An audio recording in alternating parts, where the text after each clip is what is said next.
वैसे तो आपको पता ही होगा, महाभारत में ऐसे बहुत से योद्धा थे जिसके पास बहुत अधिक शक्ति थी और वो अपने शक्ति से पूरे दुनिया को तबाह कर सकते थे। उनमें से एक ऐसा भी था जिसके पास बहुत अधिक शक्ति था और उसका नाम था अश्वत्थामा।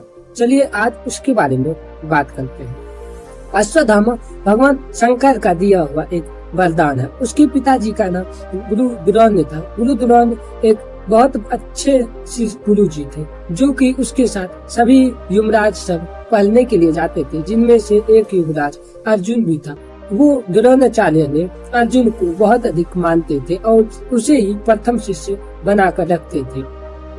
ये जलन उस अश्वत्थामा को देखा नहीं गया और उनको देखकर अश्वत्थामा अंदर ही अंदर जलने लगे और वो अश्वत्थामा गलत संगति में पड़ने लगे। जैसे दुर्योधन के 100 भाई थे, उन सभी लोग एकदम ही दुष्ट थे। अश्वत्थामा उसी के चक्कर में पड़ने लगे और अश्वत्थामा को भी उससे बात करना, उससे मिलना अच्छा लगता था। अश्वत्थामा सोचता था कि मैं सबसे महान हूँ और यही वजह था कि अश्वत्थामा अपने आप में ही महान समझता था।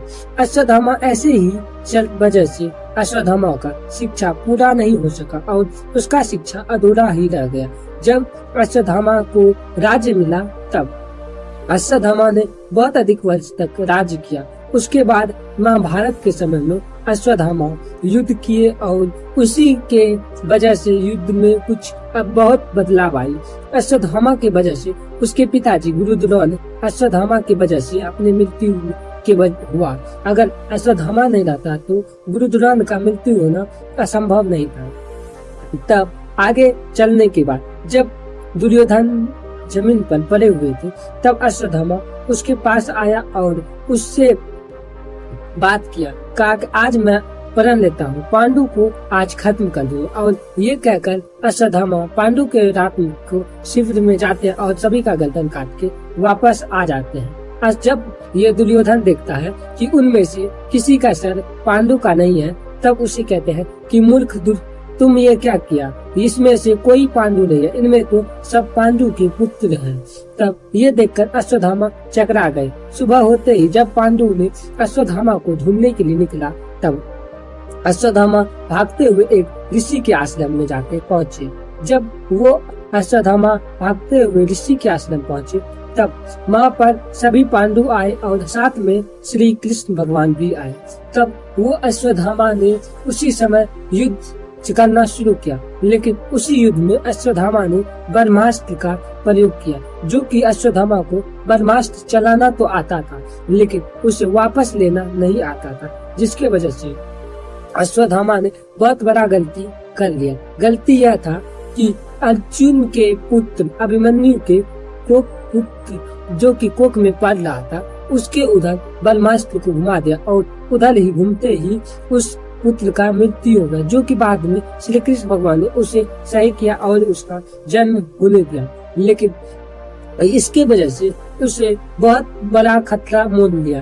तब अश्वत्थामा को भगवान कृष्ण ने श्राप दिया कि आज से ठीक तुम जितने वर्ष तक इस धरती पर रहोगे, तुम्हारा शरीर में एकदम पिल्लू रहेगा, तुम मृत्यु के लिए तड़पोगे लेकिन तुम्हारा मृत्यु होगा नहीं। और इसी के कारण है कि तुम सोचते हो कि मैं महान योद्धा हूँ, तो तुम आज सुनो, जब तक ये दुनिया रहेगी तब तक तुम इस दुनिया पे भौंकते रहोगे और तुम मृत्यु के लिए तरसोगे लेकिन तुम्हारा मृत्यु कभी नहीं होगा।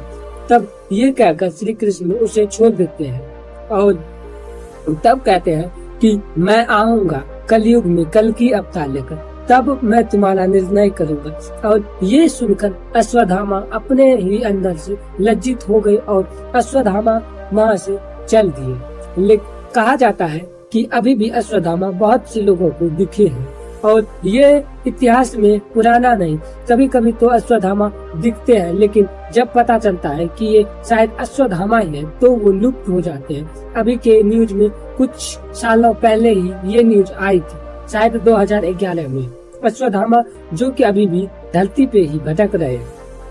लगता है श्री कृष्ण भगवान का ये बात सत्य है। जब श्री कृष्ण भगवान कल की अवतार लेकर इस धरती पर फिर से आएंगे तब अश्वत्थामा को मुक्त करेंगे इस बोझ से। दोस्तों आज का कहानी यही तक है। अगर वीडियो आपको अच्छा लगा हो तो लाइक कीजिएगा। अगर आप हमारे चैनल पर नए हैं तो प्लीज चैनल को सब्सक्राइब कीजिएगा और बेल आइकन को दबाइएगा, जिससे आपको ऐसे ही नॉलेजदार स्टोरी सुनने के लिए मिलेंगे और आप हर दिन बेहतर को सुन सकते हैं।